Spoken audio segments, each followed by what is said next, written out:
On a l'impression comme si on veut montrer à la société que l'avocat ne sert à rien. Les récentes interpellations dans des conditions arbitraires de 3 avocats dans la ville de Douala fâchent le barreau du Cameroun. L'injustice! L'injustice! Plus choquant dans cette affaire, le mépris des règles de procédure pénale qui encadrent ce type de mesures. Il y a une manière plus décente de pouvoir amener l'avocat qui est en difficulté avec soit le code pénal ou bien la loi pénale de son pays à ce qu'il puisse répondre de ses actes.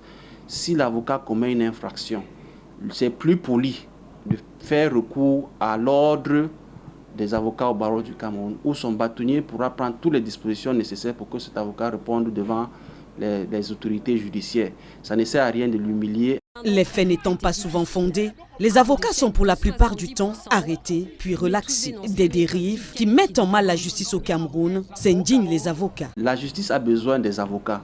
La justice a besoin des huissiers. La justice a besoin de tous ces personnels pour pouvoir rendre cette justice. Donc s'il faut déjà fragiliser l'avocat, je ne sais pas qui sont ceux qui vont plaider devant les tribunaux pour que la vérité soit connue lorsqu'il y a un dossier devant ce tribunal. Donc je pense que si c'est l'optique du système judiciaire, c'est vraiment très mauvais parce que... Ayant fait l'objet d'une arrestation abusive, Maître Tamfou témoigne. Oui, moi j'ai déjà été victime plusieurs fois.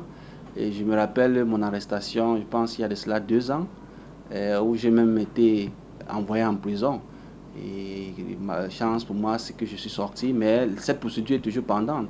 Donc je fais toujours suite, les poursuites sont toujours contre moi. Donc je connais de quoi je parle. Ce jour-là, j'avais été arrêté sans respect de mes droits fondamentaux. Rien n'avait été respecté. Pas de mandat d'arrêt, on t'embastille comme un vulgaire bandit et c'est comme ça que, pour finir, on m'avait jeté en... Sur ces relations tendues entre 2 corps partenaires de la justice, des hommes en robe noire et avocats, en vue de faire véritablement régner l'état de droit.